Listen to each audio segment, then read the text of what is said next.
Hello student, मैं योगेश कुमार साहू आप सभी का एकेडमी ऑफ हायर मैथमेटिक्स के इस क्लास में स्वागत करता हूं।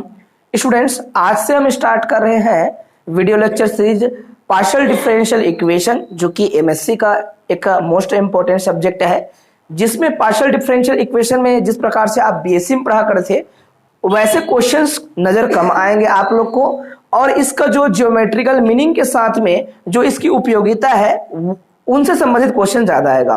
तो यहाँ पर एमएससी पे थर्ड सेमेस्टर जो होगा, और इस पर differential equation, partial differential equation ही केवल नहीं है, ये हमारा जो सब्जेक्ट है, पहला सब्जेक्ट आपका इंटीग्रेशन थ्योरी था वो पता है, दूसरा सब्जेक्ट हमारा पार्शियल डिफरेंशियल इक्वेशन पीडीई नहीं है ओनली।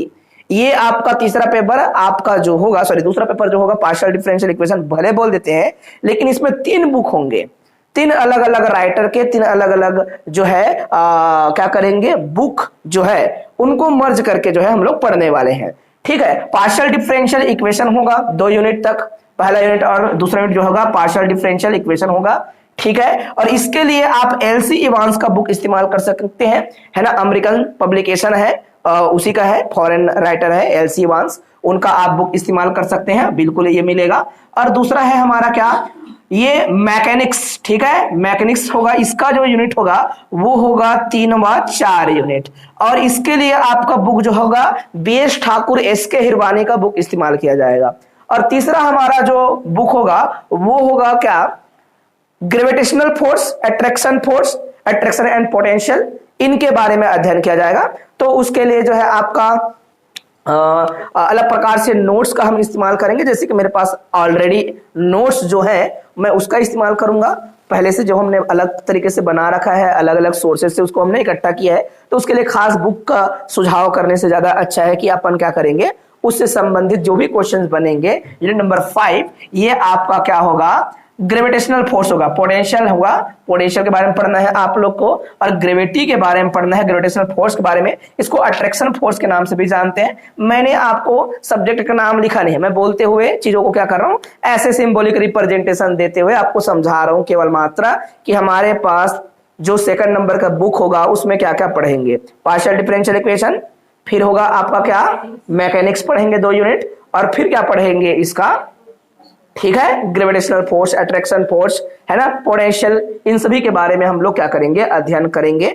तो किसी एक बुक को फॉलो नहीं कर सकते, ना दुनिया में मिलेगा इसका एक बुक।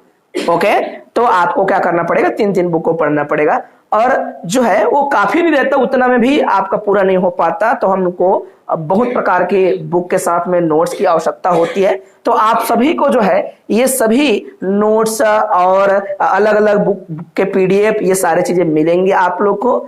तो अच्छा से पढ़िएगा, ऑब्जेक्टिव के लिए भी सारे डेफिनेशन पढ़िएगा, डेफिनेशन एक भी नहीं छोड़ेंगे, अगर मुझसे कुछ डेफिनेशन छूटते हैं तो वो भी कॉपी में आपको क्या करना पड़ेगा, अपने समझदारी से उन डेफिनेशनों को खोज के कॉपी में लिखना पड़ेगा। हो सकता है कि मैं पढ़ा रहा हूं और 19 का कोई डेफिनेशन छूट गया हो, हमने नहीं देखा, क्योंकि क्वेश्चन पेपर देके कोई टीचर नहीं पढ़ाता, याद रखिएगा, सिलेबस के अकॉर्डिंग जो है वो पढ़ाते रहते हैं। ठीक है, तो कभी कोई क्वेश्चन छूटता है तो क्वेश्चन को ढूंढे, खंगालें, और उससे आपका अगर पहले काम बन जाता है तो पहले वो काम कंप्लीट करेंगे, है ना। अगर बिल्कुल नहीं बनता है तब जाके टीचर से आप क्या करेंगे, सूचना देके बताएंगे कि भाई सर ये नहीं बन पाया, आप बताइए, इसके नोट्स बनाइए, ऐसे करके तब अपन कंप्लीट करेंगे। स्टूडेंट्स, हम स्टार्ट कर रहे हैं पार्शियल डिफरेंशियल इक्वेशन, लोग शॉर्टकट में इसको पीडीई कह देते हैं। ठीक है, एक होता है ओडीई, ऑर्डिनरी डिफरेंशियल इक्वेशन, हम पढ़ेंगे partial differential equation. Ordinary differential equation मतलब पार्शियल नहीं होगा, सिंपल सी बात है, ओनली डिफरेंशिएशन के जो भी रूल्स होते हैं उन डिफरेंशिएशन के रूल्स को हम फॉलो करके हम डिफरेंशियल इक्वेशन बनाएंगे, है ना, या फिर इंटीग्रल इक्वेशन से उसको रिलेट करेंगे। तो ये सब ऑर्डिनरी डिफरेंशियल इक्वेशन में हम पढ़ा करते हैं। ओके, तो बीएससी फर्स्ट ईयर में, बीएससी सेकंड ईयर में ऑर्डिनरी डिफरेंशियल इक्वेशन है, partial differential equation second year में थोड़ा सा है। ठीक है, अभी जो हम लोग पार्शियल डिफरेंशियल इक्वेशन पढ़ेंगे उस पर सारे के सारे जो काम होंगे वो लगभग ज्यामितीय काम होंगे, 99% काम आपका क्या होगा, ज्यामितीय विवेचना होगी, विश्लेषण होगा। तो बच्चों को ये लग जाता है पार्शियल डिफरेंशियल इक्वेशन हम बीएससी में पढ़ा करते थे, बड़ा सिंपल होता है, ऐसा सोच लेते हैं। ऐसा सोचना ठीक है, अच्छी बात है, बट आपको जो है बेसिक अंदर की जानकारियों को हासिल करना है, न कि कोई क्वेश्चन बनाना है। आपको थ्योरम्स की उत्पत्ति करनी है, जैसे कि पार्शियल डिफरेंशियल इक्वेशन की कोई अगर एग्जांपल पूछे तो एग्जांपल पर जाएंगे जरूर, उसके पहले मैंने आपको डिफरेंशियल इक्वेशन के बारे में जो है मान लो पूछ लिया। आपके कॉपी में होना चाहिए डिफरेंशियल इक्वेशन क्या होता है। जरूरी नहीं कि मैंने ये जो डेफिनेशन लिखा वही लिखेंगे आप, और उसको हो सकता है कि किसी इंटरनेट के माध्यम से, किसी बुक के माध्यम से कोई उत्तम परिभाषा और दिया जा सकता है। एक डिफरेंशियल इक्वेशन जो होता है इक्वेशन ही होता है, ठीक है। वो क्या होता है? इक्वेशन। इक्वेशन का मतलब क्या होता है भाई? इक्वल का निशान होगा वहां पर। और डिफरेंशियल इक्वेशन में डेरिवेटिव्स होती हैं, फंक्शंस होती हैं, और फंक्शंस के साथ कुछ वेरिएबल कांस्टेंट भी होते हैं। जैसे कि मैं डिफरेंशियल इक्वेशन की एग्जांपल दूं, ये डिफरेंशियल इक्वेशन है स्टूडेंट्स, डी स्क्वायर ये y अपॉन में डी एक्स स्क्वायर प्लस में 5x dy अपॉन में डी एक्स प्लस में क्या लिख दिया हम लोगों ने साइन x इक्वल टू 0। ये क्या है? एक डिफरेंशियल इक्वेशन है।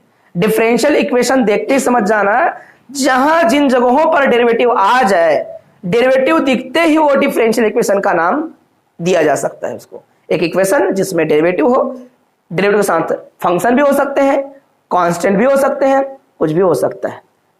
कोई प्रॉब्लम किसी को है ना?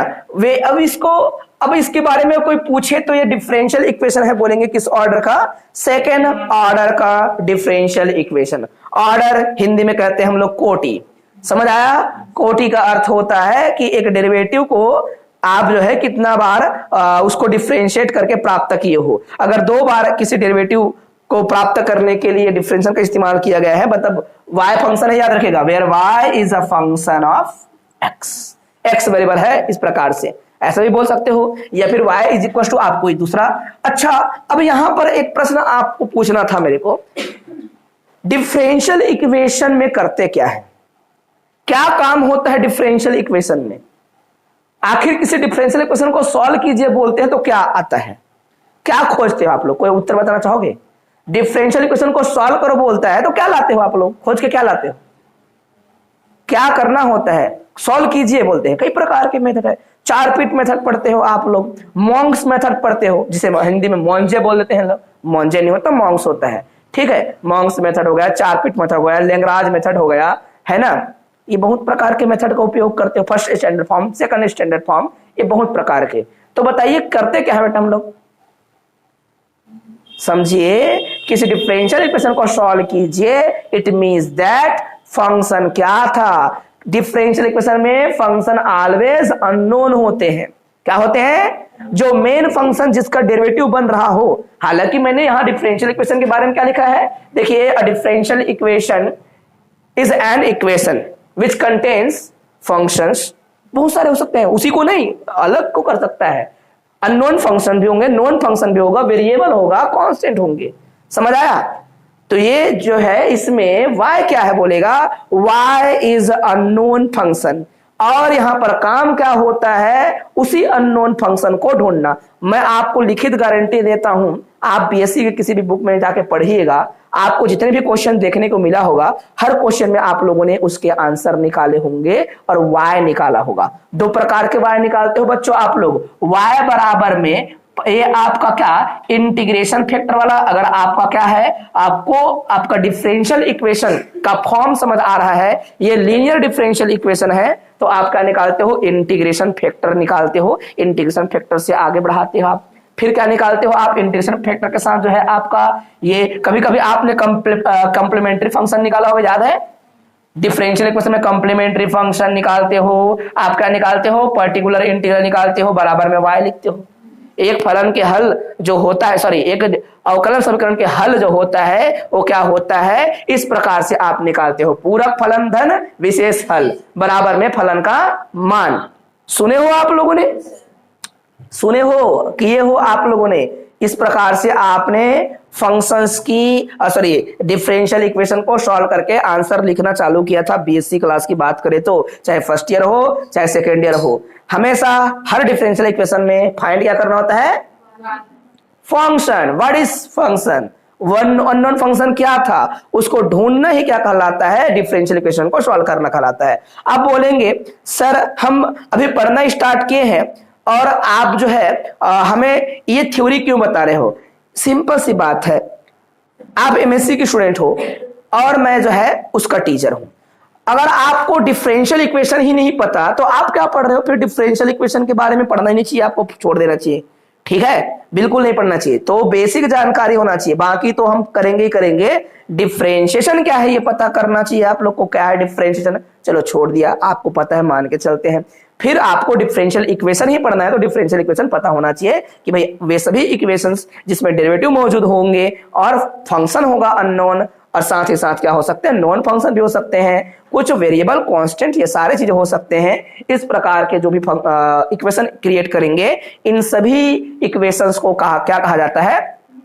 डिफरेंशियल इक्वेशन कहा जाता है। ठीक है, डिफरेंशियल इक्वेशन कहा जाता है। पार्शियल डिफरेंशियल इक्वेशन क्या होता है? तो स्टूडेंट्स, पार्शियल डिफरेंशियल इक्वेशन में पार्शियल डेरिवेटिव होंगी। पार्शियल डिफरेंशियल इक्वेशन में क्या होगा? पार्शियल डेरिवेटिव होगा। ऐसे इक्वेशंस को हम लोग बोलेंगे partial differential equation. For example, ये आपका पार्शियल डिफरेंशियल इक्वेशन इस प्रकार से लिखते हैं, डेल स्क्वायर, आपका फंक्शन एफ भी हो सकता है, आपका फंक्शन यू लिख देते हैं कई लोग, है ना। डेल एफ अपॉन में ये डेल स्क्वायर लिख दिया और यहाँ पर एक्स स्क्वायर हो गया। फिर हमने क्या कर दिया, यहीं 3 लिख दिया, एक्स और वाई साथ में है।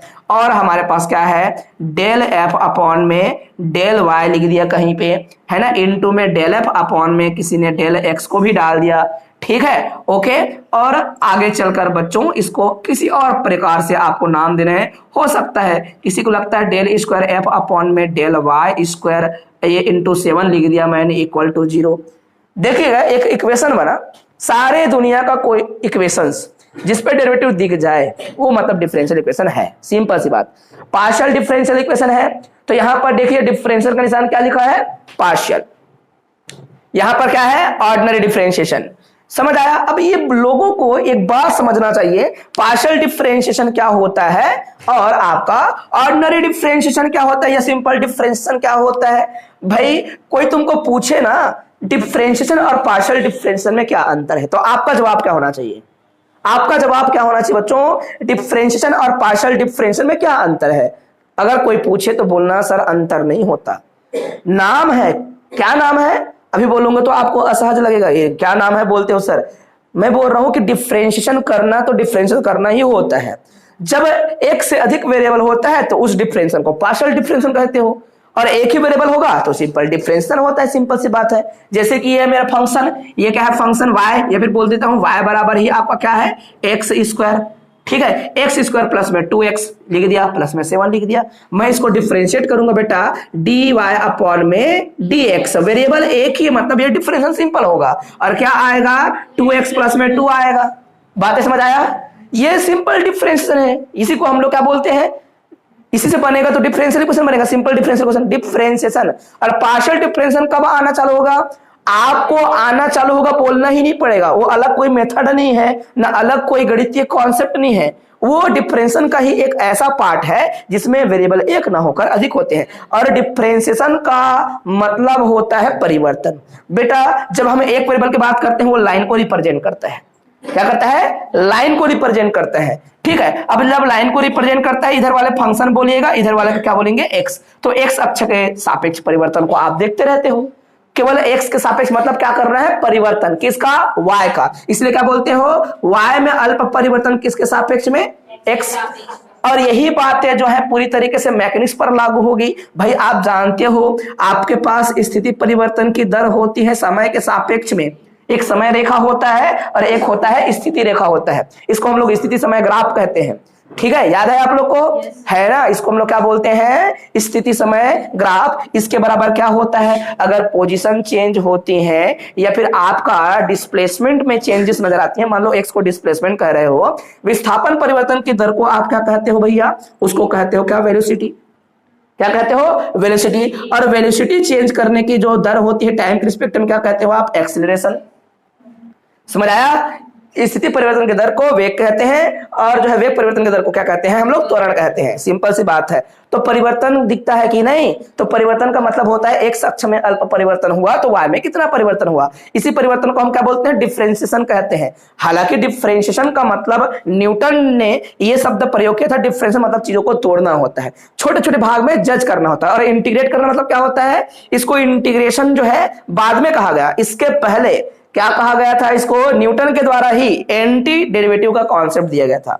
क्या दिया गया था? एंटी डेरिवेटिव, डिफरेंशिएशन का उल्टा काम, मतलब तोड़ने की जगह आप क्या करेंगे? जोड़ना चालू करेंगे। उस स्थिति में वो जो हमारा काम है उसको हम लोग क्या बोलते हैं? इंटीग्रेशन। और जो आता है उसको बोलते हैं इंटीग्रल। ठीक है, डिफरेंशिएशन से जो आता है उसको बोलते हैं हम लोग डेरिवेटिव। ये अगर मैं पूछूं ये क्या है? डिफरेंशिएशन है, मत बोलना, फंक्शन की डेरिवेटिव है। कौन सा ऑर्डर की? फर्स्ट ऑर्डर की डेरिवेटिव। अगर इसी को मैं क्या बोल दूं बेटा? डी स्क्वायर वाई अपॉन में D x square, it means that और इसी को और डेरिवेट किया जाएगा। ठीक है, तो सेकंड ऑर्डर का डेरिवेटिव मिलेगा, वो क्या मिलेगा? 2 मिलेगा, और एक 2 का हो जाएगा। कांस्टेंट का कोई परिवर्तन नहीं होता। परिवर्तन नहीं होता का मतलब 0 होता है। कई मूर्खों को यह लगता है कि उसका डिफरेंशिएशन किया 0 आ गया। तुम नहीं समझिए, मतलब डिफरेंशिएशन किया 0 आया मतलब क्या? कांस्टेंट परिवर्तित नहीं होते, वेरिएबल परिवर्तित करवाते हैं अपने आप को, क्योंकि वेरिएबल जब तक रहेगा तो परिवर्तन जारी रहता है। अब कांस्टेंट आ जाएगा तो परिवर्तन उसके सापेक्ष नहीं दिखाई देते। तो कई मूर्खानंदों को समझ ही नहीं आता पढ़ना है क्या पढ़ना है, कितना दिन से क्या पढ़ रहे हैं, उसको कोई समझदारी नहीं होता। इतना छोटी छोटी जानकारियां अगर आप भविष्य के शिक्षक बनने वाले हो तो पता करना चाहिए, जानना चाहिए। परिवर्तन मतलब होता है, इसी को आप लोग ऐसा परिवर्तन लिखते थे छोटी कक्षाओं में, डेल एक्स अपॉन में क्या ऐसा करके, ये डेल्टा टी करके, याद है? भौतिकी में आप जो है 11 में शुरुआत करते, या फिर इसी को परिवर्तन को आप लोग डेल एक्स अपॉन में डेल्टा टी, धीरे धीरे आपका जो है डिफरेंशियल कॉन्सेप्ट को फिर आगे बढ़ाते हुए फार्मूला के बारे में हमने समझना चालू किया था। कोई प्रॉब्लम? एकदम सिंपल सी बात थी। अब ये तो आपका किसकी बात हो रही थी? डिफरेंशिएशन किसका? फंक्शन का। y अक्षर को हमेशा फंक्शन ही बोलते हैं, याद रखना। इसी को हम लोग क्या बोलते हैं? y बराबर एफ ऑफ एक्स, यही y बराबर एफ ऑफ एक्स होता है। तो फलन का मान जो है उधर होता है और वेरिएबल इधर होते हैं। अब जब आपके पास दो दो वेरिएबल होगा तो दो वेरिएबल वाले फंक्शन हमेशा किसको रिप्रेजेंट करते हैं? जैसे कि यहाँ पर हम खत्म करते हैं इनको, जो है बच्चों को एग्जाम्पल के तौर पर कुछ भी लिखा जा सकता है, वो तो साथ में रखेंगे ही रखेंगे। अब देखिएगा, मैंने कहा कि दो वेरिएबल वाला फंक्शन है कोई, तो उसमें हमेशा एफ और एक्स और वाई दो नजर आएंगे, समझ आया? और दो वेरिएबल देखते ही आप बोलेंगे दो वेरिएबल के तमाम जो फंक्शंस होते हैं वो प्लेन को रिप्रेजेंट करते हैं, और जबकि एक वेरिएबल फंक्शन हमेशा लाइन को रिप्रेजेंट करता है। कोई बच्चा बोलेगा प्लेन तो बनाया हो, देखो तो, अरे ये है आपके फलन की मान के लिए लिखना पड़ता है, ग्राफ बनाने के लिए, और ये केवल लाइन ही फंक्शन के लिए जिम्मेदार होता है। जबकि फंक्शन की इमेज को बनाने के लिए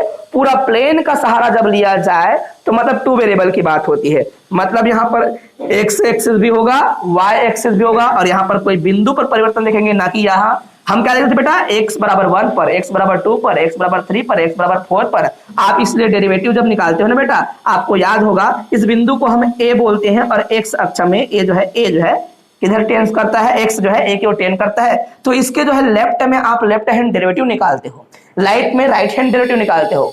क्यों निकालते हो? ताकि हम डिफरेंशिएबिलिटी को समझ सके करके, बिंदु के इर्द गिर्द, और सब चीज क्या करते हो? लाइन पे करते हो, हाँ कि ना? है ना? तो ये देखिएगा, मैं पॉइंट के बारे में बोला थी, तो इसमें x की भी उपयोगिता होगी, y की भी होगी। कोई बिंदु अगर प्लेन में लिखा जाता है मतलब उसको x, y के रूप में लिखा जाएगा। क्यों लिखा जाएगा? r एक्सिस, एक एक्सिस को y बोलते हैं, एक एक्सिस को x बोलते हैं। दोनों की बात करेंगे मतलब कार्तीय गुणन होगा, और कार्तीय गुणन होगा मतलब क्या हो जाएगा? ये दोनों का ये गुणा वाला लाइन है। ये क्या है बेटा? ये पूरा जो मैंने बोर्ड दिखा दिया आपको क्या है? आपका R2 क्या है? वो प्लेन है, समझ आया? एक प्लेन है। अच्छा, सरफेस भी बोल सकते हो, कोई दिक्कत नहीं, सरफेस को रिप्रेजेंट करता है करके। एक तो प्लेन हो गया, अलग बात है। धरातल भी हमेशा क्या है? 2 डायमेंशन को व्यक्त करता है, समझ आया? धरातल से ऊपर उठने से 3 डायमेंशन हो जाती है, ठीक है? ओके बच्चों, इसके बारे में कोई पूछेगा तो देखिएगा क्यों पार्शियली बात होती है। मैंने कहा किसी भी फलन की परिवर्तन का अर्थ होता है उसके वेरिएबल में क्या परिवर्तन करे तो फलन क्या बनेगा, सिंपल सी बात। ओके, अगेन रिपीट कर रहा हूं, क्या बोला मैंने? एक फंक्शन वेरिएबल में क्या परिवर्तन करे तो क्या बने, किस प्रकार से अपने आप को परिवर्तित करे, तो उसी को हम लोग क्या बोलते हैं? परिवर्तन को ही हम क्या करते हैं? डिफरेंशिएशन, या फिर परिवर्तन करने की जो गणना होती है उसको हम लोग क्या बोलते हैं? डिफरेंशिएशन, या फिर डिफरेंशियल कैलकुलस कहते हैं हम लोग। समझ आया बात? अगर मेरे पास दो वेरिएबल होंगे तो दो प्रकार से चेंज होगा। एक होगा बच्चों क्या? एक एक्सिस में भी चेंज होगा, है ना। हमेशा इसमें जो है चेंज के बारे में, हमेशा एज के बारे में बात करते हो आप लोग। वाई एक्सिस में चेंज होता है उसको हम लोग के बारे में बात करते हैं, समझ आया। या फिर इसी को हम लोग क्या बोलते हैं, डेल्टा एक्स, इसको हम लोग क्या बोलते हैं, डेल्टा वाई। मतलब फलन की जो मान होगी वो जो है इस प्रकार से, जब वो बना हुआ है, मान लो कर्व बना, किसी प्रकार के कंटूर बना, या फिर आप बोलेंगे देखिए सर्कल, सर्कल क्या है, टू वेरिएबल फंक्शन है, क्योंकि आप लिखते हो एक्स स्क्वायर प्लस में Y square is equal to क्या, ए का स्क्वायर। क्या इसको बनाने के लिए क्या एक रेखा का उपयोग करोगे कि प्लेन का उपयोग करोगे? मैं बोलूंगा इस कर्व को बनाने के लिए किसकी जरूरत पड़ती है सर, इस को बनाने के लिए प्लेन की जरूरत पड़ती है। और उस प्लेन में आप देखेंगे तो आपको क्या मिलेगा, दो दो पॉइंट एक साथ मिलेगा। और इसका पॉइंट निकाल के दिखाता हूं तुम लोग को, वो पॉइंट कैसे नजर आएंगे देखिएगा एक साथ। एक्स को रखिए 0 तो वाई का वैल्यू क्या मिल जाएगा, वाई का वैल्यू प्लस माइनस ए, वाई का वैल्यू क्या मिलेगा, प्लस माइनस ए मिलेगा। इसका वैल्यू 0 रख दो, वाई का वैल्यू प्लस माइनस ए। देखिएगा तो प्लस माइनस ए मत बोलना है, एक बार प्लस मिलेगा बेटा। यहां पर अब मैं ड्रा करके दिखाता हूं, है ना। हमारे पास जगह है क्या, बिल्कुल हमारे पास जगह है। यहां पर हम ड्रा करके देखते हैं कि किस प्रकार से बनेगा ये। जैसे कि मेरा ओरिजिन होता, मैं बोल रहा हूं कि जैसे ही मैं 0 रखूंगा, एक्स का वैल्यू 0 यहीं पे होता है, एक्स का वैल्यू 0 रखा तो एक बार क्या मिला मेरे को, प्लस में ए, और एक बार क्या मिला इधर माइनस में, क्योंकि वाई का वैल्यू इस एक्सिस में होती है।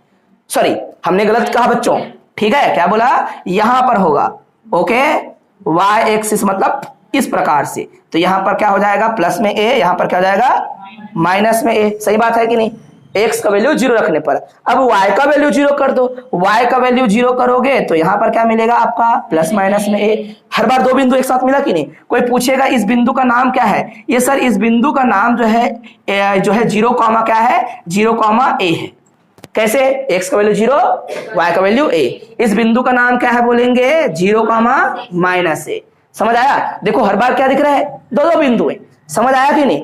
तो जब भी आपके टू वेरिएबल की बात करते हैं तो दो प्रकार की परिवर्तन, x अक्ष में परिवर्तन, y अक्ष में परिवर्तन। जब परिवर्तन हो रहा है उस परिवर्तन को ही हम क्या बोलते हैं, हम लोग डिफरेंशिएशन के कॉन्सेप्ट से हम लेकर चले आ रहे हैं उसी चीज को।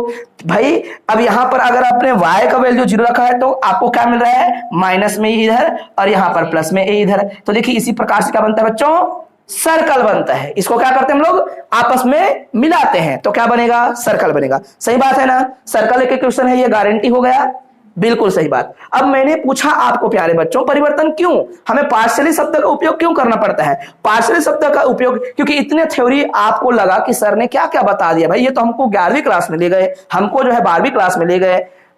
ये मेरा मकसद नहीं था, मेरा मकसद ये था कि आपको बेसिक जानकारी होना चाहिए करके हम तो पढ़ने वाले हैं हर चीज को। भाई पार्शियल डिफरेंशिएशन या फिर पार्शियल डेरिवेटिव कैसे आते हैं, पार्शियल डेरिवेटिव में पार्शियली शब्द का उपयोग क्यों होता है, इसके पीछे रीजन ये है। मान लो यहां पर कोई ऑब्जर्वर है, परिवर्तन को देख रहा है, पहले वो एक्स अक्षम परिवर्तन को देखेगा, कितना हुआ उसको चेक करेगा। दूसरा बार में क्या करेगा, वो वाई अक्ष में कितना परिवर्तन हुआ वो देखेगा, फिर उसको क्या करेगा, वो चेक करेगा, जज करेगा। एक व्यक्ति दोनों दिशाओं में एक साथ नहीं देख सकता, इस बात को आप लोग जानते हो कि नहीं। परिवर्तन दो दिशा में होगी, एक्स अक्ष के सापेक्ष भी और वाई अक्ष के सापेक्ष भी। समझ आया बात। जब दोनों अक्षों में परिवर्तन नजर आए तो आपको पार्शियली काम करना पड़ेगा, आधा आधा काम करना पड़ेगा। एक्स अक्ष में पहले देखेगा परिवर्तन को तो उसको मैं क्या बोलूंगा बेटा, उसी एक्स अक्ष में जो परिवर्तन होगा उसको मैं बोलूंगा फलन एफ का जो है एक्स अक्ष के सापेक्ष में परिवर्तन। पार्शियल डिफरेंशिएशन को हम लोग इसको बोलते हैं क्या, छोटा सा पी, स्मॉल पी। ठीक है, अगर y अक्ष में परिवर्तन हो रहा है तो उसको हम लोग बोलते हैं क्या, q। ये दूसरी प्रकार की परिवर्तन है। समझ आया, कोई प्रॉब्लम तो नहीं है किसी चीज को लेकर, बड़ा सिंपल सी कॉन्सेप्ट थी। ये आप सभी जो है ध्यान से करेंगे, जरूरी नहीं है इस रिप्रेजेंटेशन को करना, हम तो आपको समझा रहे थे। अब आपका परिवर्तन होने के पश्चात जो है आगे अलग अलग प्रकार की फर्स्ट ऑर्डर के डेरिवेटिव क्या होती है, सेकंड ऑर्डर के डेरिवेटिव क्या होती है, वो अलग अलग प्रकार से हम मेंशन करना चालू करते हैं। जैसे कि ये एफ अपॉन में क्या था, डेल एफ अपॉन में डेल एक्स था, उसको अगेन क्या कर दिया, अगेन एक्स रिस्पेक्ट में, और उसको डिफरेंशिएट और परिवर्तन को देखा तो सेकंड ऑर्डर के डेरिवेटिव बन गया। भैया एक फंक्शन की जो सेकंड ऑर्डर के डेरिवेटिव ऐसे भी होती हैं, याद रखिएगा क्या होता है, डेल एफ स्क्वायर, ऐसा डेल स्क्वायर एफ अपॉन में जो एक्स का अक्ष में परिवर्तन हुआ था, अब उसको वाई अक्ष से भी देख लो एक बार परिवर्तन को।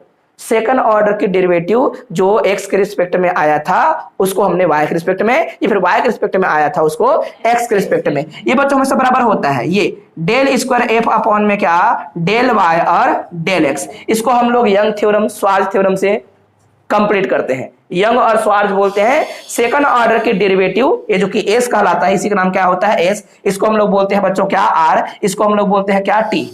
ठीक है, सेकंड ऑर्डर के डेरिवेटिव 3 प्राप्त होते हैं, क्या होता है, एक होता है आर एस टी।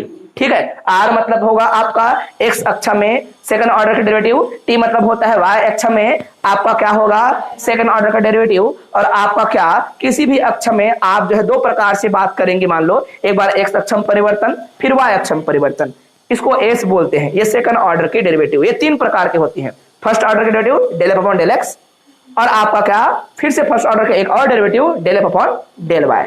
समझ आया? और डेल को क्या कहते हैं, इसी को आंशिक परिवर्तन, जबकि इसको हम लोग क्या कहते हैं पूर्ण परिवर्तन। पूर्ण परिवर्तन क्योंकि एक अक्ष में है, और ये जो है आंशिक है क्योंकि एक्स अक्ष में पहले आंशिक जाएगा, वाई अक्ष में आंशिक काम करेगा। तो ये बेसिक जानकारियां मेरे हर बच्चों को पता होना चाहिए, है ना। और कई बार जो है भूल जाते हैं, कोई दिक्कत नहीं, इसी बात को मैं कवर करने का प्रयास कर रहा हूँ एज अ टीचर। बहुत सारे बच्चों को, जैसे कि हमारे ऑनलाइन में यहाँ पर बच्चे जुड़े हैं, हो सकते हैं हमारे छत्तीसगढ़ के बाहर से बहुत सारे बच्चे जुड़े हों, उनको अच्छा पढ़ाया गया हो, उनको अच्छे से पता हो, फिर भी हर टीचर अपने स्तर से चीजों को ऊपर लेने का प्रयास करता है, धीरे धीरे बच्चों को उठाने का प्रयास करता है। तो मान के चलता हूँ बहुत सारे बच्चों को पता है, बहुत सारे बच्चों को पता नहीं है, लेकिन आपको एक विद्यार्थी होने के नाते आपको क्या करना चाहिए, थोड़ा रिसर्च करना चाहिए, थोड़ा अपने कॉपी में लिखना चाहिए, क्योंकि हम अभी एमएससी में बच्चों क्या पढ़ने वाले हैं, ज्यामिति विवेचना ज्यादा करेंगे, है ना। जियोमेट्रिकल सेंस के बारे में ज्यादा हम अध्ययन करेंगे कि भैया किस प्रकार से डिफरेंशियल इक्वेशंस बनते हैं और बिगड़ते हैं, या फिर किसी प्रकार के फंक्शन अननोन फंक्शन को डिराइव किया जाता है, और इसके अंदर बहुत प्रकार की बातें होंगी, है ना। तो इसी के अंदर में हम तो नोटेशन पहले देखेंगे बच्चों, क्योंकि मैंने कहा ना जियोमेट्रिकल आपको क्या करना है, विवेचना करना है, इसका इंटरप्रेशन करना है, आपको देखना है, एनालिसिस करना है उसको। तो जियोमेट्रिकल आपके पास सारे सिंबल और सारे नोटेशन पता होना चाहिए, तो सारे नोटेशन यहां लिखेंगे। ठीक है, अभी हम लोग जो पढ़ेंगे वो बोला क्या, पार्शियल डिफरेंशियल इक्वेशन, और मैंने 2 शब्द लिखा है यहाँ पर, एक तो पार्शियल डेरिवेटिव क्या होता है ना, पार्शियल डिफरेंशियल क्या होता है। पार्शियल डेरिवेटिव मतलब बच्चों ये जो प्राप्त जितने भी डेरिवेटिव हैं इन सबको क्या बोलते हैं, पार्शियल डेरिवेटिव। सेकंड ऑर्डर का पार्शियल डेरिवेटिव, सेकंड ऑर्डर का पार्शियल डेरिवेटिव, फर्स्ट ऑर्डर का पार्शियल डेरिवेटिव, फर्स्ट ऑर्डर का पार्शियल डेरिवेटिव, ये है आपका अगेन सेकंड ऑर्डर का पार्शियल डेरिवेटिव। 5 प्रकार के डेरिवेटिव अगर 2 वेरिएबल होंगे तो जरूर मिलेगा, है ना। उसके बाद और आगे बढ़ा सकते हो, और जितना आपको बोला जाएगा वैसे आप काम कर सकते हो। एक फंक्शन के बहुत सारे डेरिवेटिव पैदा किया जा सकता है अगर ऑर्डर के दृष्टि से देखा जाए तो। जितने बार डिफरेंशिएट करेंगे उतनी बार उतने ऑर्डर के अलग अलग क्या मिलेंगे आपको, डेरिवेटिव मिलता चला जाएगा। कई बच्चा ऐसे प्रश्न पूछता है एक फंक्शन के कितने डेरिवेटिव निकल सकता है, तो बोलूंगा भैया तेरा प्रश्न जो है सेंसलेस है। एक फंक्शन के जितना मन लगे उतना डेरिवेटिव निकल सकता है, उस फंक्शन के ऊपर भी डिपेंड करता है आखिर वो फंक्शन था कौन। आप लोगों ने बेटा अगर बीएससी अच्छा पढ़ा हो तो याद कीजिएगा सक्सेसिव डिफरेंशिएशन, उत्तरोत्तर अवकलन। उत्तरोत्तर अवकलन में फलनों को हम क्या करते हैं बेटा, n बार डिफरेंशिएशन करते हैं। समझ आ रहा है, कितना बार, n बार, इतना n ऑर्डर की मतलब डेरिवेटिव प्राप्त होती है। समझ आ रहा है, जैसे कि एक्सपोनेंशियल, देखो तो एक्सपोनेंशियल एक्स को कौन डिफरेंशिएट करके इसको कांस्टेंट बना सकते हो। डिफरेंशिएट करने मतलब चीजों को तोड़ना, जैसे कि हमने कहा ना इसको आप एक दिन कांस्टेंट कर सकते हो डिफरेंशिएट करके। मेरे को चाहिए कि आप इसको करके दिखाओ, निकाल पाओगे? नो। इसी के लिए सक्सेसिव डिफरेंशिएशन आएगा। मैं तुमको पूछूंगा साइन एक्स को डिफरेंशिएट कीजिए, बोलूंगा तो साइन का कॉस, कॉस का साइन, साइन का कॉस, कॉस का साइन होता रहेगा, फिर उसको कांस्टेंट कर पाओगे? लेकिन है हमारे पास तरीके, है बच्चों, उसको सॉल्व करने के तरीके हैं, हमें सीरीज मिलेगा, हम बनाएंगे उसको। और ये जो है बीएससी फर्स्ट ईयर में सक्सेसिव डिफरेंशिएशन के नाम से जाना जाता है। हिंदी में कहते हैं हम लोग क्या, उत्तरोत्तर अवकलन। मोस्ट इंपॉर्टेंट हमारा जो है अभी ये अप्लाइड मैथमेटिक्स का पार्ट है, याद रखिएगा। हम जो अभी तक पढ़ रहे थे वो सारे पार्ट लगभग जो था वो प्योर मैथमेटिक्स था, चाहे एलजेब्रा हो, चाहे रियल एनालिसिस हो, चाहे कॉम्प्लेक्स एनालिसिस हो, चाहे लगभग टोपोलॉजी को इसमें भी ले लेते हैं कई बार, है ना, पॉइंट सेट टोपोलॉजी को वहां पे लेते हैं। और आपका मॉडर्न एलजेब्रा, लीनियर एलजेब्रा सारे किस में आते हैं, आपके प्योर मैथमेटिक्स में आते हैं। और ये जो है आपका ordinary differential equation, partial differential equation, और आपका क्या ऑपरेशन रिसर्च, फजी सेट, है ना, ये सारे किसके पार्ट हैं, अप्लाइड मैथमेटिक्स के पार्ट हैं। तो ये बहुत ही इंपॉर्टेंट है अभी शोध के लिए, बहुत ज्यादा है, क्योंकि आपके पास जितने सारे वो है फिजिक्स के नियम टिके हुए हैं इन्हीं पर टिका हुआ है। पार्शियल डिफरेंशियल पर। चलिए मेरा पहला पार्शियल डिफरेंशियल इक्वेशंस की बात करूं तो एक एग्जांपल आपको सुनाता हूं, देखिएगा। आपने जरूर देखा होगा, सुना होगा हार्मोनिक फंक्शन, श्रोडिंगर इक्वेशन, है ना। क्या आप लोगों ने केमिस्ट्री और भौतिकी में सुना है और गणित में भी सुना होगा स्टूडेंट्स। मैं इसको खत्म करता हूं, अभी तक जो भी था सब क्या था, ये मेरा पहला क्लास ओनली इंट्रोडक्शन है। किनका इंट्रोडक्शन है, what is partial differential equation और वो बेसिक कॉन्सेप्ट क्यों जरूरी है। मैं इस बात को लेकर निश्चिंत हूं कि हमारे पढ़ने के बाद, हमारे कॉन्सेप्ट क्लियर करने के बाद आगे के जितने भी चीजें हैं वो आपको समझ आएगा। अन्यथा कोई नोटेशन को समझे बिना एक भी चीज को नहीं पढ़ पाओगे, एक भी चीज आपको समझ नहीं आने वाला, इस बात की मैं गारंटी देता हूं। तो थोड़ा हमें क्या करना पड़ेगा, बेसिक चीजों को खंगालना पड़ेगा, लिखना पड़ेगा, याद रखना पड़ेगा। तो आप सभी जो है कीजिएगा। और वो जो भी मैंने अभी एग्जाम्पल वगैरह लिखा था उसको मानता हूं कि आपने नोट कर लिया होगा। और पार्शियल डिफरेंशियल इक्वेशन और डिफरेंशियल इक्वेशन का एग्जांपल अगर पूछे, आप कुछ भी बना सकते हो, कोई दिक्कत नहीं। क्या होना चाहिए भैया, डिफरेंशियल इक्वेशन में क्या होना चाहिए, सिंपल डेरिवेटिव्स और उनके क्या होना चाहिए साथ ही साथ कांस्टेंट, कुछ अननोन फंक्शन, कुछ नॉन फंक्शन। ये सारे भी बातें अगर एक इक्वेशन में समाहित हो जाए, है ना, एक साथ समाहित होना जरूरी नहीं है।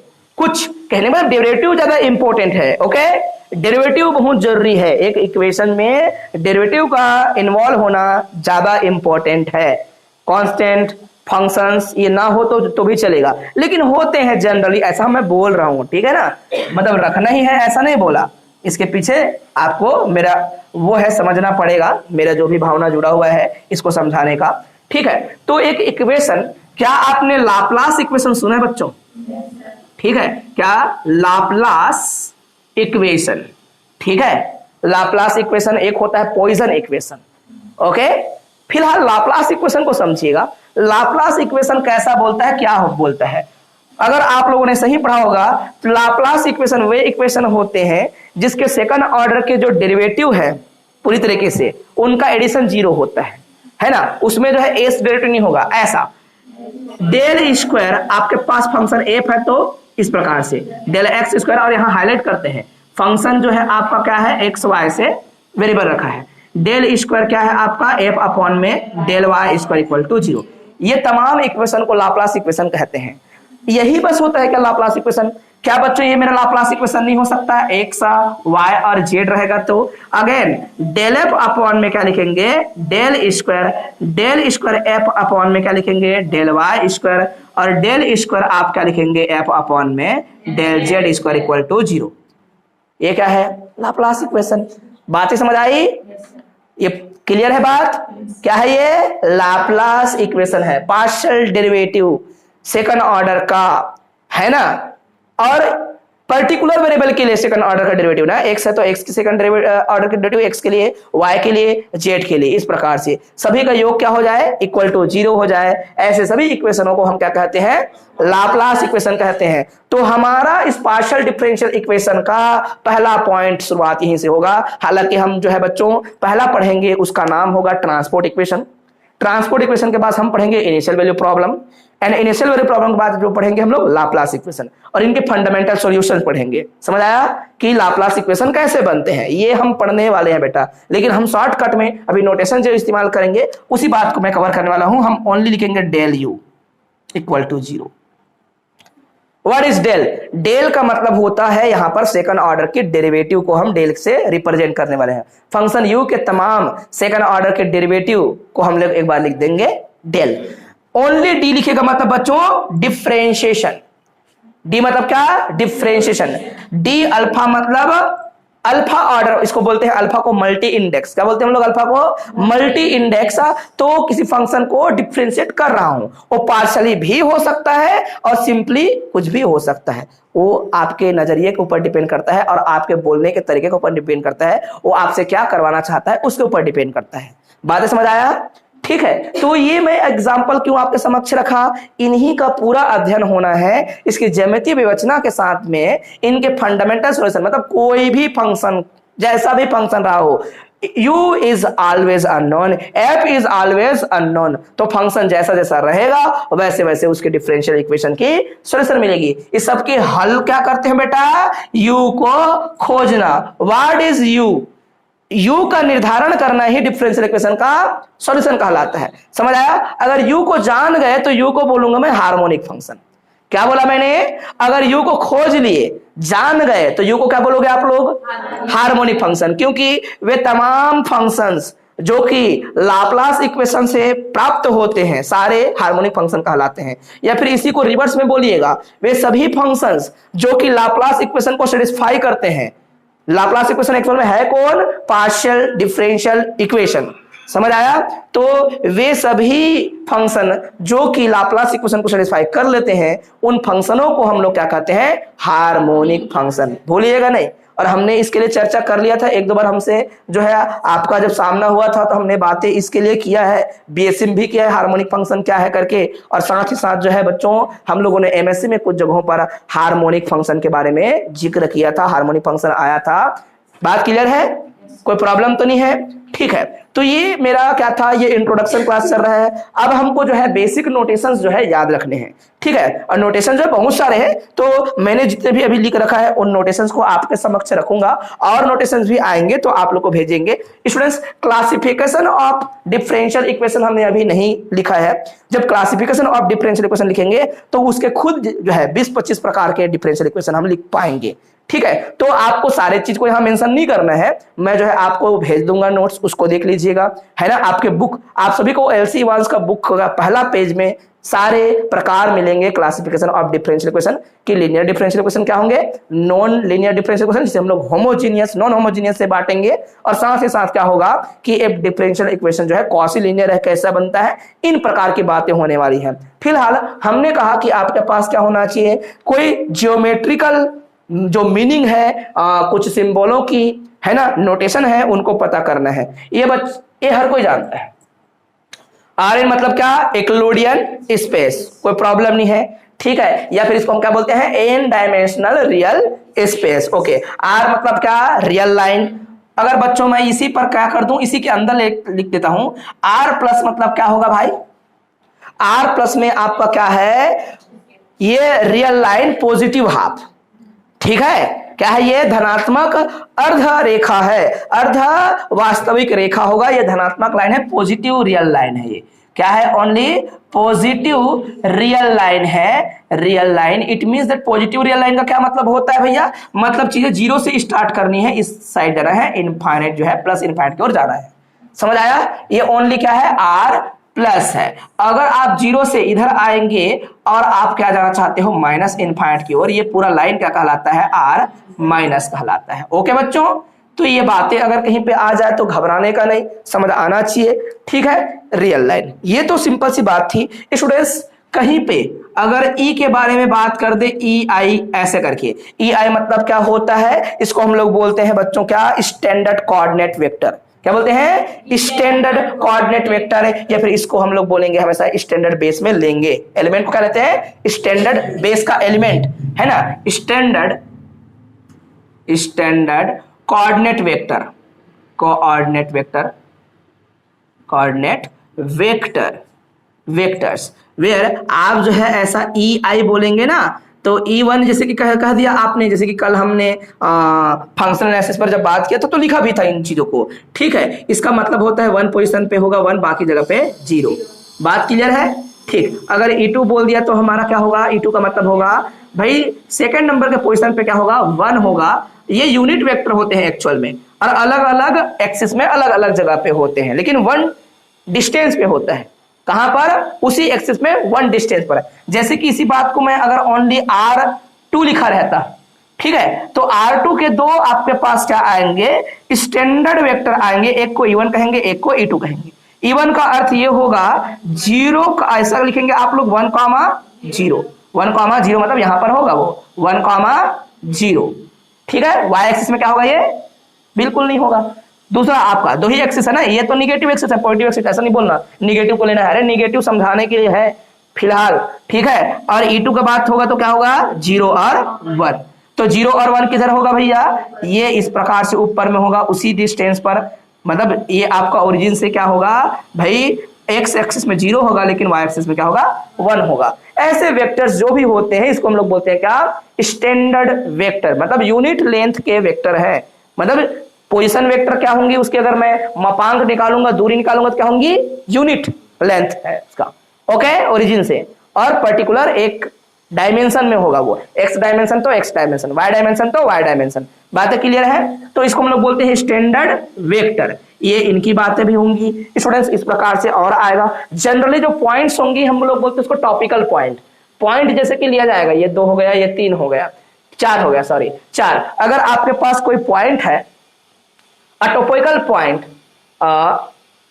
टाइपिकल पॉइंट बोलना चाहिए, सॉरी, ये क्या है आपका टाइपिकल पॉइंट, मतलब या फिर सिंपल पॉइंट बोलेंगे। पॉइंट एक्स बिलोंग्स टू क्या है आपका आरएन।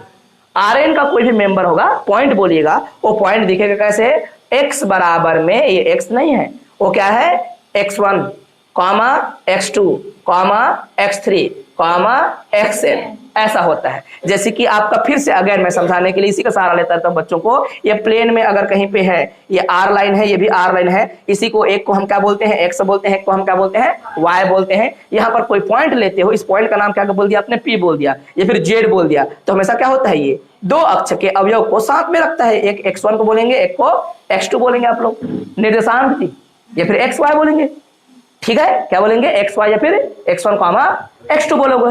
तो आपका अगर Rn है, मतलब डायमेंशन क्या है आपका, n डायमेंशन है, तो n डायमेंशन होगा तो कोई भी पॉइंट होगा, उस पॉइंट की पूरी तरीके से अगर व्याख्या करनी हो तो उसके अंदर क्या होगा, हर डायमेंशन के अवयव टपल के रूप में मौजूद होंगे। इसको पेयर बोलते हैं, फिर 3 होता है तो ट्रिपलेट बोलते हो, 4 होगा तो फिर टपल बोलना चालू करते हो, है ना। ऐसा ब्रैकेट नहीं लगाना, मूर्खों वाली बात हो जाएगी, कलेक्शन की बात होती है इसके लिए, ठीक है। और ये टपल को व्यक्त करता है, ओके, ये एक साथ है, एक साथ रहेगा, इसको कोई तोड़ नहीं सकता, ठीक है बच्चों।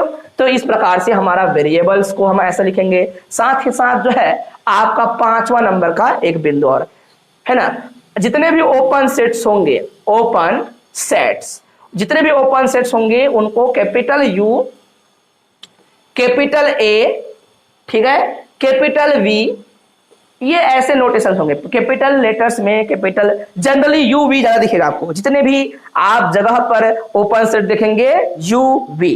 क्लोज सेट को एफ लेते रहते हो, लेकिन यहाँ क्लोज सेट की बात बहुत कम होंगी, तो याद रखिएगा जितने भी ओपन सेट्स होगा किसका, आर एन का, आर एन के सारे ओपन सेट्स को हम ऐसे लिखने वाले हैं। कोई प्रॉब्लम किसी को, ठीक है जी।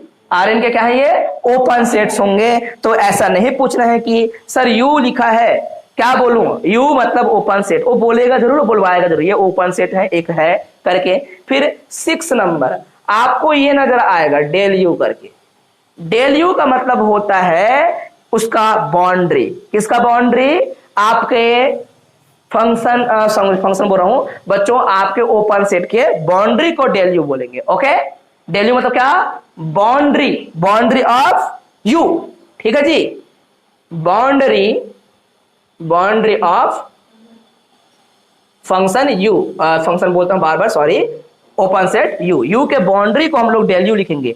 तो वहां पर बिल्कुल भी ज्यादा मेंशन नहीं करवाएगा, आपको देखते ही समझ आना ये बाउंड्री के बारे में बात हो रही है, ठीक है ना, ये आपका बाउंड्री होगा बच्चों। इतना समझ आ रहा है आप लोग को। फिर आपको जो है मान लो ऐसे कभी पॉइंट दिख जाए, है ना, 7वां नंबर का अगर आपका स्पेस ऐसा दिख रहा है, एक पॉइंट जो है ऐसा बिलोंग करता है, x प्लस में क्या है आपका कॉमा में, सॉरी, ये t, अगर ऐसा आपको Rn के अंदर काम करना हो तो Rn को Rn नहीं बोलेंगे आप लोग, Rn+1 बोलेंगे। क्या बोलेंगे, Rn+1। टाइम के साथ में पोजीशन वेक्टर को देखना, मतलब डायमेंशन एक टाइम का और बढ़ गया। पहले ओनली क्या था आपका, Rn था, Rn+1 में आपका क्या होगा, x, t, मतलब जो x में जितने n एलिमेंट है ना, n में क्या आ गया बच्चों, t आ गया। बातें समझ आ रहा है। तो देखते ही समझ जाना कि आपको जो है कभी ऐसा बोल दिए तो समझ जाना कि x बिलोंग करता है ओनली कहां पर, Rn पर, और t बिलोंग करता है कहां पर, रियल, है ना, रियल टाइम है, या फिर ऐसा टाइम बोलेंगे t हमेशा क्या होता है, रियल होता है, इमेजिनरी तो होता नहीं भैया। बात समझ आया। तो ये आपका देखते ही समझ जाना कि x, t बोला, इट मींस दैट मैं क्या करने वाला हूं भाई, मैं ये बताने वाला हूं कि पोजीशन वेक्टर बतानी है टाइम के रिस्पेक्ट में। टाइम इतना था तो पोजीशन कितना है। बात समझ आया, कोई प्रॉब्लम तो नहीं है। तो ये सारे छोटी छोटी बातें जो है आपको जितने ज्यामिति विवेचना करनी है वहां पर ये काम आएगा।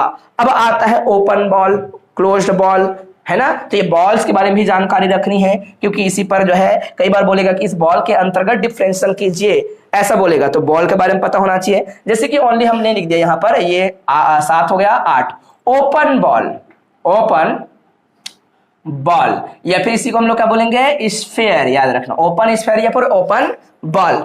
तो ओपन स्फीयर या ओपन बॉल कैसा दिखता है, तो सिंपल सी बात है, ये एक्चुअल में एक सेट होते हैं, या तो अपन क्या कहते हैं इसको, ऐसा BXR बोलते हैं, ठीक है, क्या बोलते हैं, BXR, या फिर हम क्या बोलेंगे, SR और यहां पर X करके, ठीक है। अगर मैं इसको X नोट बोलूं तो और सुंदर है, ये क्या बोला मैंने, X नोट बोलूंगा तो ज्यादा अच्छा है, कोई दिक्कत नहीं, अगर ओनली X बोले तो ठीक है। तो ये एक्चुअल में ऐसे सेट होते हैं, बॉल होता है वो सेट ही होता है, कहां पर होता है, आपको समझाने के लिए एक छोटा सा डायग्राम बना के समझा देता हूं। ये सपोज क्या है आपका, RN है, बहुत बड़ा, समझाने के लिए ऐसा RN बोल रहा हूं, ठीक है। ये पूरा RN है, ये RN पर जो है मान लो एक जो बॉल होता है, बॉल जो भी होगा उसका एक सेंटर होगा, क्या, X होगा। Ball is a subset of RN, ball is a subset of RN। Open ball होगा तो बाउंड्री को टच करेगा जरूर, लेकिन बाउंड्री पर एलिमेंट लेगा नहीं। ओपन का मतलब होता है बाउंड्री को नहीं लेना, और क्लोज का मतलब होता है बाउंड्री को लेना। यही ओपन इंटरवल क्लोज इंटरवल सीखे बचपन में, उसी को सहारा लीजिए समझने के लिए, ठीक है। बाउंड्री को तो टच करेगा, लेकिन एलिमेंट को कोई बाउंड्री में नहीं रखना है। जब बाउंड्री इंक्लूडेड नहीं होती है तो वो क्या कहलाता है भैया, ओपन बॉल। तो मैं यहां पर बोलूंगा कि वे एलिमेंट होंगी, वाई बोल रहा हूं ना, बहुत सारे एलिमेंट्स हैं, वाई करके बोल दिया इसको, तो वाई एलिमेंट्स होंगे, बहुत सारे होंगे, और सच दैट क्या होगा, जो आपका सेंटर है ना, या फिर बोलूंगा वाई से सेंटर के जो बीच की दूरी होगी वो हमेशा क्या होगी, लेस देन R होगा। मतलब बाउंड्री तक जाना नहीं है, बाउंड्री पकड़ना ही नहीं है, कोई भी बिंदु बाउंड्री पे नहीं पाया जाएगा। तो इसके अंदर वे तमाम बिंदुएं जो बाउंड्री पे नहीं है, केवल कहां पर है, अंदर में है, अभी दिख रहा है, ऐसे सेट को क्या बोलेंगे, ओपन सेट, बाउंड्री को नहीं लेना। अब यही बात क्लोज्ड में चेंज हो जाएंगी, तो आप लिखेंगे क्या यहां पर, क्लोज्ड बॉल, फिर या फिर क्या लिखेंगे आप लोग, स्फीयर, क्योंकि हर स्फीयर अपने आप में क्या है, बॉल है, या फिर हर बॉल स्फीयर ही है, ठीक है बच्चों। तो यहां पर क्या होगा, बी, और कभी कभी नोटेशन को ऐसे लिख देते हैं, समझ आया, और कुछ जगहों पर इस पे ऊपर में ऐसा लगा देते हैं, समझ आ रहा है कि बाउंड्री को पकड़ा जा रहा है, समझा। कुछ जगहों पे क्या करेगा, ये नोटेशन यूज करेगा, ऐसा बार लगा देगा, समझ आना, बाउंड्री को पकड़ना है। क्योंकि जानते हो आप लोग, कोई सेट ए है तो ए की क्लोजर का मतलब होता है ए यूनियन में डिराइव सेट, डिराइव का मतलब होता है क्या, लिमिट पॉइंट, लिमिट पॉइंट कहां पर होते हैं, बाउंड्री के आसपास इर्द गिर्द, समझ आया बात। तो इस प्रकार से आपने टोपोलॉजी में पढ़ा है इन अध्ययनों को, ठीक है। तो आपका नोटेशन जैसा हो अच्छा है, वो तो पुस्तक की बात जहां पर होगी वहां पर हम लागू कर देंगे उस चीज को। तो ये भी क्या होता है, एक सेट ही होता है, और वो कैसा सेट होता है भैया, सेंटर X होगा, रेडियस क्या होगी, R होगी, सेंटर X है, रेडियस R होगी। अब लेकिन वो कहां तक एलिमेंट को पकड़ सकता है, वे तमाम एलिमेंट Y को पकड़ सकता है, जो Y की जो दूरी हो सेंटर से कितनी होगी, रेडियस तक जाकर अंदर भी और बाहर भी, जहां पर बाहर तो जाना नहीं है, रेडियस तक हो सकता है। तो वो क्या हो गया, फिर क्लोज्ड हो गया। क्लोज क्यों हो गया, क्योंकि बाउंड्री पर पकड़ लिया गया है, समझ आया बात। ये आपके ओपन बॉल्स, क्लोज बॉल, ये हो गया, किसी को आपत्ति तो नहीं है। वेर जितने भी क्या होंगे सारे आपको यहां पर और बात करना पड़ेगा, y कहां पर बिलोंग करेगा, सबके सब xn के एलिमेंट होंगे। y किसके एलिमेंट होंगे, xn के, सॉरी xn बोल रहा हूं बार बार, rn के एलिमेंट होगा। कोई प्रॉब्लम नहीं है किसी चीज को लेकर, ठीक है। ये सिंपल सी बात है बच्चों, आपको ध्यान रखना है इन सभी बातों का। 10वां नंबर की जो पॉइंट होगी, 10वां नंबर में हम लिखेंगे ग्रेडियंट वेक्टर या फिर ग्रेडियंट, du। क्या लिखा मैंने, du। u is a function जो कि अननोन होगा या फिर नोन भी हो सकता है, उसका क्या करना है मेरे को, डिफरेंशिएशन। इसको हम लोग क्या बोलते हैं, ग्रेडियंट बोलते हैं। क्या बोलते हैं हम लोग, ये आपका इस प्रकार से ग्रेडियंट है ना, gradient of u function. u के अंदर क्या होंगे, x, और u कहां डिफाइंड है, ये जो आपका फंक्शन u है उसके बारे में बात करेंगे। u is a function which is defined on open set, या फिर ओपन डोमेन बोलेंगे, हमेशा डोमेन बोलेगा, ओपन सेट, और जो कि किसका सबसेट है, डोमेन Rn का, ओके। मतलब u के पास वेरिएबल क्या होगा, x, और x वेरिएबल कहां से आता है, तो जितने भी मेरे जितने क्वेश्चन होगा, पहला लाइन मैं लिखूंगा u belongs to capital U is a domain या open set which is subset of Rn। Domain उसी को बोलते हैं जो Rn का हिस्सा होता है। मतलब जैसे कि आप जहां अध्ययन करते हो, जैसे कि ये एक छोटा सा डोमेन है, ये क्लासरूम क्या है, डोमेन है, जहां पर मैं वेरिएबल के बारे में बात करूंगा। सिंपल सी बात है, इस महासमुंद के लिए एक छोटी सी जगह ये मेरे लिए डोमेन है। अगर मैं यहाँ पर कुछ काम कर रहा हूं तो बात क्लियर है। जहां पर वेरिएबल रखा जाए, जहां पर काम किया जाए, डोमेन, उसको डोमेन कहते हैं। सिंपल सी बात है। तो कोई फंक्शन की कर्व बनाने के लिए क्या चाहिए होता है, डोमेन। बिना डोमेन के कोई कर्व बनेगा क्या, नहीं। क्या एलिमेंट रखना है, कितना रखना है, ये नहीं पता होगा तो कैसे बनेगा कर्व, किधर बनाना है कर्व, और वही चीज डोमेन कहलाता है। कोई प्रॉब्लम किसी को, ठीक। ये सिंपल सी बातें हैं स्टूडेंट्स। आपको कभी दिखेगा अल्फा, समझ जाना अल्फा का मतलब क्या होगा। अल्फा मतलब बोलते हैं इसको क्या, मल्टी इंडेक्स। क्या बोलेंगे हम लोग, मल्टी इंडेक्स। इंडेक्स का मतलब कभी ऐसा कह देगा अल्फा, यहां पर अल्फा की जगह 2 रख दिया और यू लिख देगा। इसका मतलब फंक्शन को आपको डिफरेंशिएट करना है और उसके अंदर सेकंड ऑर्डर के डेरिवेटिव तक आपको काम करना है। समझ आया। ये फर्स्ट टाइम ग्रेडियंट लिखा गया, मतलब एक बार डिफरेंशिएशन। ग्रेडियंट मतलब क्या होता है, डिफरेंशिएशन करना ही, सिंपल सी बात है। तो कई बार ग्रेडियंट वेक्टर लिखा रहता है, तो जैसे ही मैं डी लिखूंगा समझ जाना डिफरेंशिएशन किया जाने वाला है।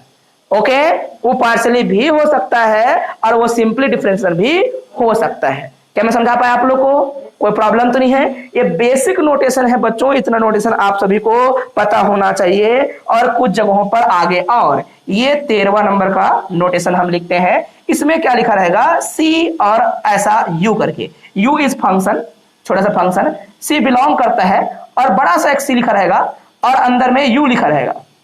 ठीक है, जहां पर ये यू जो आया हुआ है, बड़ा वाला यू सबसे किसका, हमेशा भूलना नहीं, Rn, बार बार बोल रहा हूं। क्या मतलब है इसका, अगर कोई पूछे तो आप कहिएगा ये एक्चुअल में, ये जो सी यू लिखा आपने ना, सी यू एक्चुअल में इज अ कलेक्शन ऑफ दो set which are continuously one time differentiable function. Continuously क्या है, वन टाइम डिफरेंशिएट किया जाएगा। सी का मतलब होगा कंटिन्यूस। ये सामने में सी लेगा तो समझ आना कि सी क्या है, कंटिन्यूटी को व्यक्त कर रहा है। तो बोलेंगे कलेक्शन, हम बोलेंगे कि कलेक्शन होगा यू का, फंक्शन का कुछ कुछ, और you is one time continuously differentiable function. ठीक है, कंटिन्यूसली डिफरेंशिएबल फंक्शन पूरा लिख लीजिएगा, one time continuously differentiable function. अगर यही बात मैं ऐसे लिख दूं बच्चों, आप जो है चीजों को आप बढ़ाते हुए चले जाना। अगर मैं यही चीजें 13वां नंबर में ही इसको 14 बना सकता हूं, कोई दिक्कत नहीं। और सी की जगह क्या लिख दिया मैंने, 2 लिख दिया और यू लिख दिया। आपको समझ जाना है कि जो भी फंक्शन इसके अंदर लिया जाएगा, यू को हम लोग फंक्शन ही बोलेंगे, छोटू वाला यू, तो वो क्या होगा, 2 टाइम कंटिन्यूसली डिफरेंशिएबल फंक्शन। अगर यही बात जो है अगर मैं दोहरा दूं और इसको मैं इनफाइनाइट बार करूं, क्या बोलूं मैं, एक फंक्शन को अगर इनफाइनाइट बार डिफरेंशिएबल किया जा सकता है, इसके अंदर जो भी फंक्शन यू होगा, है ना, तो ये जो आपका 15 नंबर ये यू फंक्शन जो है, यू को हम क्या कहेंगे, यू इज स्मूथ फंक्शन। क्या बोलेंगे इसको हम लोग, स्मूथ फंक्शन। ओके, वे तमाम फंक्शन को स्मूथ फंक्शन कहते हैं जिसको इनफाइनाइट टाइम कंटिन्यूसली डिफरेंशिएट किया जा सकता है। क्या ये सारी बेसिक जानकारियां आप सबको समझ आ रहा है, क्या आपको ठीक लग रहा है। ये जितनी जानकारियां हैं सारे रोचक जानकारियां हैं। अगर ये नहीं पता है तो आपको कुछ भी नहीं पता है आगे के लिए, ठीक है, क्योंकि बेसिक स्तर और एमएससी के स्तर में जो है क्या होती है, इसमें थोड़ा अंतर होता है बच्चों। अपने स्तर के अनुसार से आपको अध्ययन करना होगा। किसी चीज को कठिन या सरल बोलने से पहले आपको खुद को खंगालना पड़ता है कि भाई हमारा नॉलेज कैसा है इन चीजों को लेकर करके। तो पहला काम क्या होता है, नॉलेज को खंगालें, खोजें, इंफॉर्मेशन को क्या करें, इकट्ठा करें, देन आगे बढ़ें। मैं बोलता हूं कि बहुत सिंपल सब्जेक्ट है ये और लोगों के लिए बहुत कठिन सब्जेक्ट है, क्योंकि पूरा एमएससी में सबसे ज्यादा अगर रिकॉर्ड में कोई एटीकेटी लाता है तो ये लाता है, ये इसका रिकॉर्ड है, समझ आया। और जैसे कि एमएससी फर्स्ट वालों के लिए, कई लोग के लिए टोपोलॉजी होता है, तो ये पूरा एमएससी के लिए ये ग्रहण हो सकता है। पूरा रिकॉर्ड इसी का बना हुआ है आज तक का सारे। लेकिन बोलता हूं कि इतना पिद्दी सा सब्जेक्ट है, इतना सिंपल है, मजा आ जाएगा आपको पढ़ के, और एक भी क्वेश्चन हमारे नोट से बाहर नहीं आएगा, इस बात की भी गारंटी है।